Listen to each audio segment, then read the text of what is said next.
Bienvenue sur Africa 24 dans cette nouvelle édition du Morning News. Voici les titres de l'actualité. L'ouverture d'une enquête après la tentative d'assassinat au couteau visant le président de transition au Mali. L'incident est survenu ce mardi à la grande mosquée de Bamako. Le colonel Assimi Goïta était venu assister à une prière à l'occasion de l'Aïd al-Adha. Report du procès de l'ancien président sud-africain Jacob Zuma. Les audiences qui ont repris ce lundi ont finalement été ajournées au 10 août prochain. Un report annoncé ce mardi par le tribunal de Pietermaritzburg. Et puis les obsèques du cardinal Laurent Monsengwo en République démocratique du Congo. L'archevêque émérite de Kinshasa s'est éteint près de Paris le 11 juillet dernier. Les détails à suivre dans ce journal. Mais tout d'abord, la mort de 3 civils au Mali. Ils sont décédés lors d'une attaque perpétrée dans la nuit du 20 au 21 juillet. À l'origine de cet assaut, des individus armés non identifiés qui ont pris pour cible le village de Gundaga dans le cercle de Bandiagara situé dans la région de Mopti. L'information a été donnée ce mercredi par le chef de la direction de l'information et des relations publiques des armées, Souleymane Dembélé.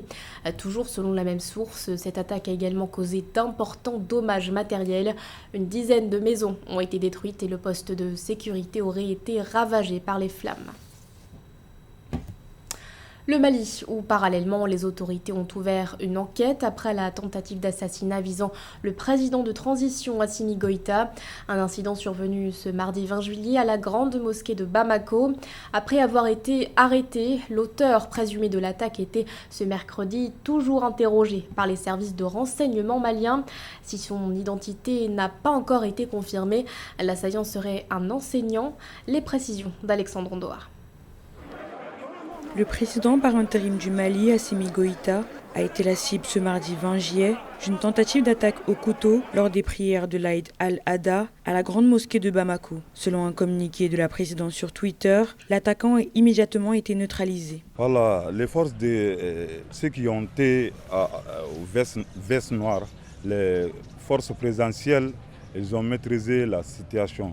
L'incident a semé la panique au sein de la population malienne. Des rumeurs laissaient entendre que le président de transition et son garde du corps auraient été blessés lors de l'attaque. Après l'arrestation de l'attaquant, le président Goïta, visiblement bien portant, a déclaré à la télévision d'État que la tentative était un incident isolé. Non, tout va bien. Vous-même, vous voyez, non, tout va bien, il n'y a pas de souci. Ça fait partie. Quand on est leader, comme on a des gens, il y a toujours des mécontents, il y a des gens qui, à tout moment, peuvent vouloir tenter des choses pour déstabiliser, et pour tenter des actions isolées. C'est une action isolée. Bon, ça a été maîtrisé. Rassurer l'opinion nationale et internationale que je vais très bien, il n'y a pas eu de problème. Aucun élément n'a été blessé et ça a été maîtrisé. Une fois de plus, c'est toujours demander la cohésion au peuple malien ainsi qu'à nos partenaires pour qu'ensemble nous puissions contrer ce pays. Assimi Goïta, 38 ans, est un colonel des forces spéciales. Il accède au pouvoir en 2020 à la suite d'un coup d'État qui a mené au deuxième renversement d'un président en 9 mois. Il ne comparaîtra pas devant la justice avant le 10 août prochain. Ce mardi, le tribunal de Pietermaritzburg a décidé de reporter le procès de l'ancien président sud-africain Jacob Zuma. La juridiction a décidé de donner raison à ses avocats qui ont estimé que le format virtuel des audiences portait atteinte au droit constitutionnel de l'ancien chef de l'État, Alexandre Ondoar. Ajournement de 3 semaines du procès de Jacob Zuma. C'est la décision annoncée par la justice sud-africaine ce mardi 21 juillet à la haute cour de Pietermaritzburg. L'avocat de Jacob Zuma, Dalim Pofu, avait demandé la veille un report du procès pour permettre à son client de comparaître en personne plutôt que virtuellement. Tout accusé a droit à un procès équitable, ce qui inclut le droit à un procès public devant un tribunal ordinaire. L'ancien président sud-africain Jacob Zuma a plaidé non coupable d'accusations de corruption, de fraude et de blanchiment d'argent. Il s'est présenté comme la victime d'une chasse aux sorcières aux motivations politiques dans ses tentatives d'échapper aux poursuites pendant plus d'une décennie. Les Sud-Africains, eux, sont partagés. En ce qui me concerne, Zuma est corrompu. Ils l'ont arrêté parce qu'il est corrompu. Il doit donc rester en prison et être traité comme d'autres qui sont emprisonnés pour corruption. Non, je pense qu'il n'y a pas grand-chose à dire, mais ce dont je suis sûr, c'est que Jacob Zuma doit être libéré de prison parce que c'est un vieil homme. Les avocats de l'État se sont opposés lundi à la demande de report formulée par les avocats de Jacob Zuma, arguant qu'il s'agissait d'une nouvelle tactique dilatoire. La République démocratique du Congo rendait ce mardi un ultime hommage au cardinal Laurent Monsengo, décédé le 11 juillet dernier. Une cérémonie était organisée en son honneur au Palais du Peuple, cérémonie durant laquelle l'archevêque émérite de Kinshasa a été décoré à titre posthume. Reportage de notre correspondant Jacques Amboka.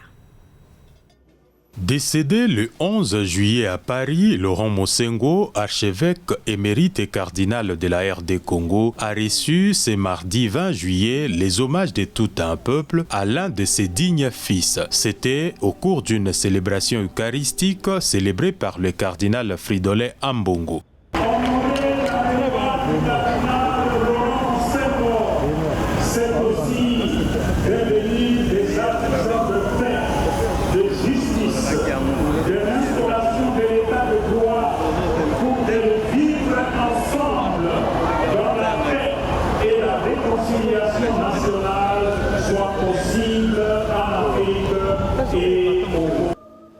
Des obsèques en présence de plusieurs personnalités, notamment le président Denis Sassou Nguesso du Congo voisin, qui y a pris part aux côtés de son homologue Félix Tshisekedi. Pour de nombreux services rendus au pays, Laurent Monsengo a été décoré par le chef de l'État à titre posthume, chancelier de l'Ordre national des héros nationaux Lumumba Kabila. C'était un grand esprit. Il avait toujours une vision pour un sujet ou un autre. Je l'ai connu tout jeune. Le voir partir aujourd'hui comme ça, retourner vers son créateur, son Dieu, me fait énormément mal.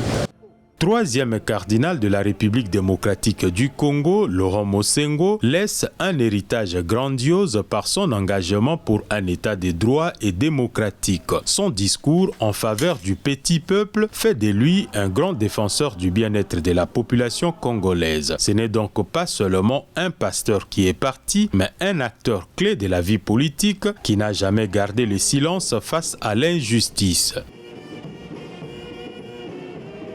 Dans l'actualité également, l'appui financier de la Banque africaine de développement en faveur du Soudan. L'institution va octroyer au pays 8,56 millions de dollars en vue de renforcer sa résilience face aux effets induits par le changement climatique. Ce financement sera dédié à la mise en œuvre du programme africain de financement des risques de catastrophes. Régulièrement affecté par les inondations, le Soudan a connu en septembre 2020 d'importantes inondations, des inondations qui avaient fait des dizaines de morts et provoqué le déplacement de plus de 800 000 personnes. Elle suscite de vifs débats au sein de la population. En Tanzanie, la loi imposée sur les transactions d'argent mobile devrait être révisée par le gouvernement.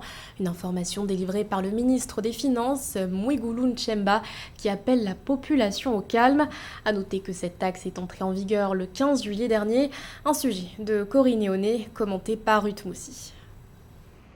4 jours après l'entrée en vigueur de la nouvelle loi Patriotisme Levy imposant des taxes sur les transactions d'argent mobile, le gouvernement tanzanien s'apprête à faire volte-face. De nombreuses plaintes ont en effet été émises par les entreprises de télécom et les consommateurs avec la décision de l'État d'imposer un prélèvement sur toutes les transactions d'argent mobile en fonction du montant envoyé et retiré. À titre illustratif, un calcul des frais indique que l'envoi de 1 million shillings à quelqu'un et le retrait de l'argent coûteront un total de 31 000 shillings avec les nouveaux tarifs. J'exhorte les Tanzaniens à rester calmes pendant que le gouvernement travaille sur la question. Leurs plaintes sont parvenues à la présidente et elle est préoccupée par les cris de la population. Elle a demandé que nous travaillions sur les plaintes. Touché par des crises sanitaires du coronavirus et du choléra, le gouvernement tanzanien est en quête de formules pour augmenter ses recettes de 1254 milliards de shillings pour surtout améliorer les services d'hygiène et de salubrité, ce qui a justifié l'adoption de la loi sur le Patriotisme Levy le 15 juillet. Cependant, les entreprises offrant ces services d'argent mobile font état d'une chute drastique des recettes en l'espace de quelques jours. Fiscaliser les transactions à travers le mobile réduirait la fluidité de l'économie, empêcherait l'économie d'être résiliente et découragerait certaines transactions.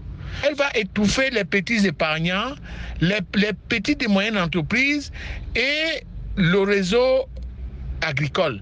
Les services financiers internationaux doivent être le plus fiscalisés, mais de façon assez soft, pour ne pas décourager les investisseurs.